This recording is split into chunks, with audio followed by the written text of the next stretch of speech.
네, 여러분 안녕하세요.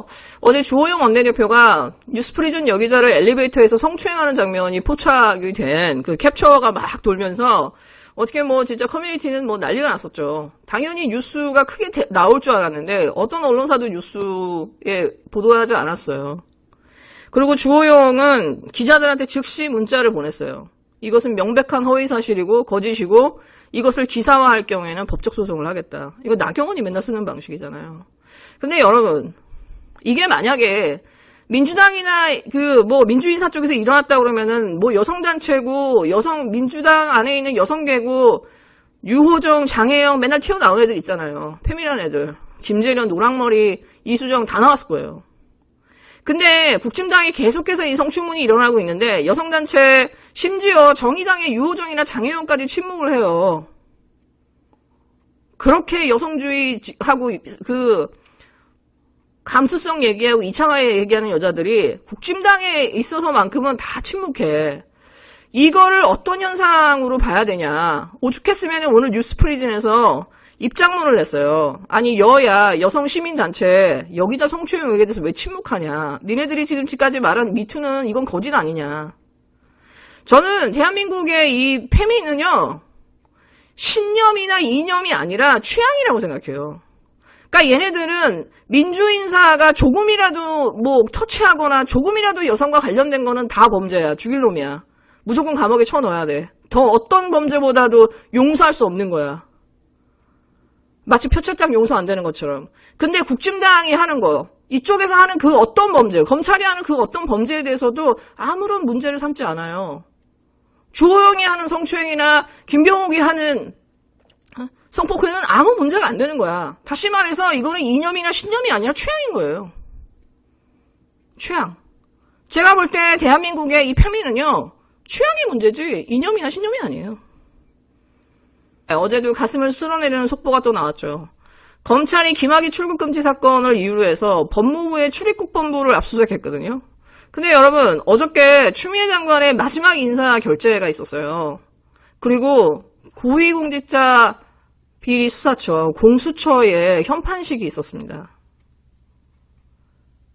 이날 법무부를 압수수색했어요.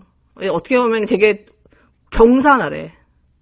그리고 아침에 검찰에서 흘린 기사들이 뭐냐. 법무부 차관 폭행 영상 복구했다. 블랙박스 없다더니 경찰 신뢰 와르르 봐주기야 부실수사야. 이게 막 나옵니다. 그러고 나서 조국 동생의 채용 비리를 가지고 근로기준법 위반 적용해서 추가로 기소하겠다고 해서 공소장 변경이 나와요. 그렇게 욕을 먹으면서 김학의를 계속해서 띄웠잖아요. 그 띄운 이유가 결국은 법무부를 압수수색하기 위한 거였다는 거지. 추미애 장관이 나오기 직전에 추미애 장관이 어디까지 알고 있는지를 알기 위해서 감찰 자료를 털었다라는 거예요. 이게 지금 윤석열이 김학의를 띄운 이유예요. 사실상. 왜? 본인이 추미애를 잡아야 되잖아. 잡아야 되는데 추미애 장관이 무슨 패를 갖고 있는지를 봐야 되잖아요. 제가 항상 말씀드리지만 윤석열은 의심이 너무 많아. 이 사람은 상대가 뭘 알고 있는지, 상대가 나에 대해서 뭘 알고 있는지, 내 비밀을 뭘 알고 있는지를 이 사람은 좌불안석을 해요. 제가 보면. 견디질 못해. 진짜 본능에 너무나 충실한 사람이야, 이 사람은.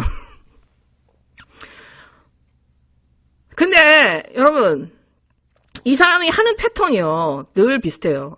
김학의를 딱 띄웁니다. 야, 김학의가 우리는 막 그 얘기를 하고 있었어. 근데 얘의 머릿속에는 법무부로 쳐들어가는 게 이유인 거야. 법무부에 쳐들어가서 감찰 자료를 빼내는 게 얘의 목적이고 김학의는 언론용인 거예요. 사람들 떠들게 하는 거.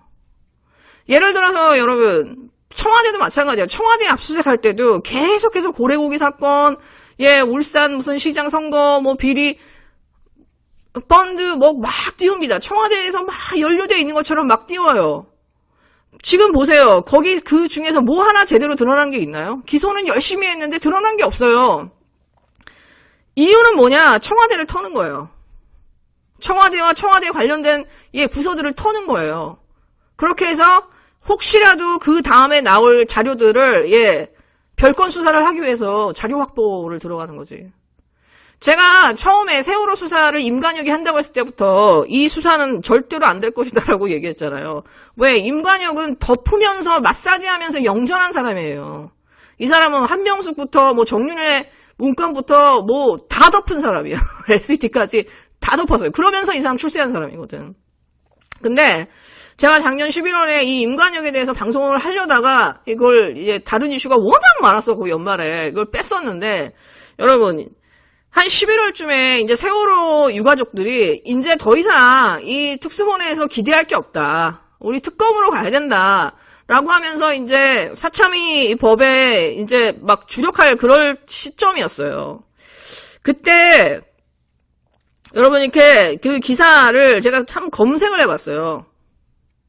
왜냐 초반에 해경 뭐 지도부 몇 명 잡는 듯 했잖아. 근데 우병우고 황교안이고 압수수색을 했다거나 소환했다라는 게 아무것도 없잖아요.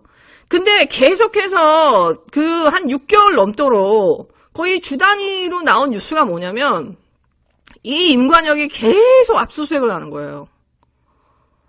청와대고 춘추관이고 예, 기무사, 국방부, 뭐 해경 어디까지 심지어 뭐 예, 뭐 아주 그 감사원 뭐 온갖 그 기재부까지 다 터는 거예요. 다. 정부기관은 다 터는 거야. 다시 말해서 세월호를 빙자해가지고 온 정부기관을 다 들쑤시면서 압수수색을 하는 거예요. 왜 그럴까요? 이 정부에서 혹시라도 나오는 비리나 문제가 있으면 그걸 찾아내서 이제 이 정부를 치려고. 다시 말해서 세월호도 그렇고 청와대를 칠 때도 그렇고 지금 법무부를 칠 때도 그렇고 지금 앞에서 내세우는 사건들은 그냥 하나의 그 명분을 만들기 위한 거지 사실은 압수수색 들어가서 자료를 빼내기 위한 거예요. 제가 볼 때 윤석열의 성격은 그래요. 상대가 무슨 패를 갖고 있는지 상대의 약점을 잡아서 그 사람을 패대기 치고 공격하는 게 이 사람의 특성이다 보니까 반드시 예, 상대방이 무슨 패를 갖고 있는지 확인합니다. 그리고 상대가 갖고 있는 흠부터 빨리 잡죠. 그러니까 계속해서 압수수색을 한 거예요. 세월호 가족들을 위한 게 아니라 자기의 정치적 욕심을 위해서 이 정부를 치기 위해서 이 세월호 가족들을 이용한 겁니다. 이 사람은. 근데 여러분 이 모든 것들이 스무트하게 진행된 건 언론이 도와줬기 때문이에요. 윤석열의 스피커 역할을 하잖아요. 근데 보십시오. 청와대 압수수색 할 때도 그렇고 지금 법무부 압수수색 법무부 지들이 구속시켜놓고 지들이 압수수색 영장을 내줘요. 세월호 정부기관 30군데 이상을 털었어요. 온갖 데를 다 털었어요. 총리실비 뭐 다 털었어요. 압수수색 누가 내줘요?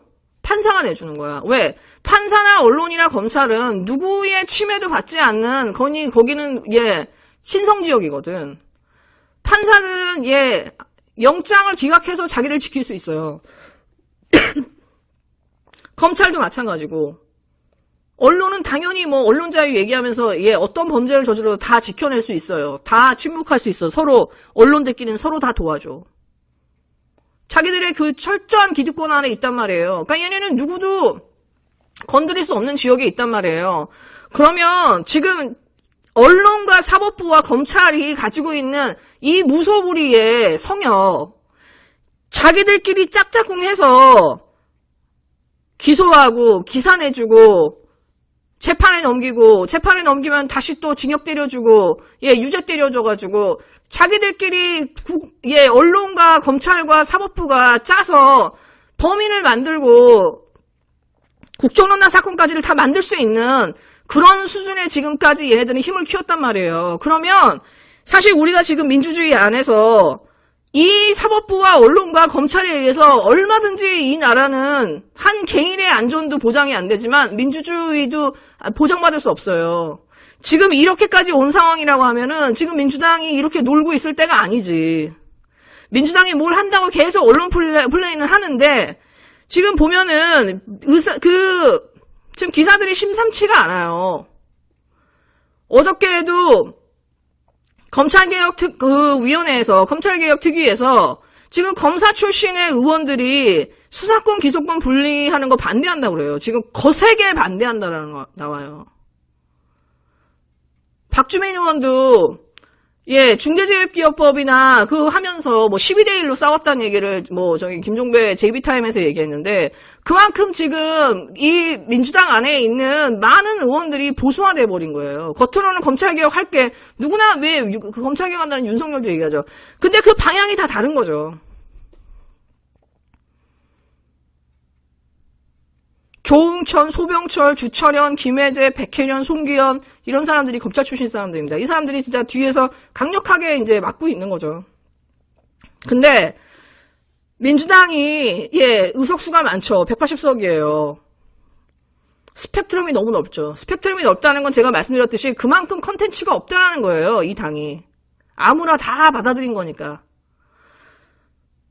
그렇다고 한다면은 지금 민주당의 최고위는 지금 임기가 2달 남았잖아요. 그러면 이 기간 안에 적어도 1월 말 2월 초 안에는 지금까지 나왔던 법안을 가지고 자기들이 입법 발의해서 통과시킬 수 있는 최소한의 단일안이라도 입법, 사법, 사법개혁, 검찰개혁, 언론개혁 이 최소한의 단일안을 이 세트개혁 법안을 내서 지금 사람들이 이렇게 고통스러워하는데 그래도 민주당을 지지한 보람이 있어. 그래도 우리가 뭔가를 할 수 있어라고 하는 그 이유는 좀 줘야 될 거 아니에요.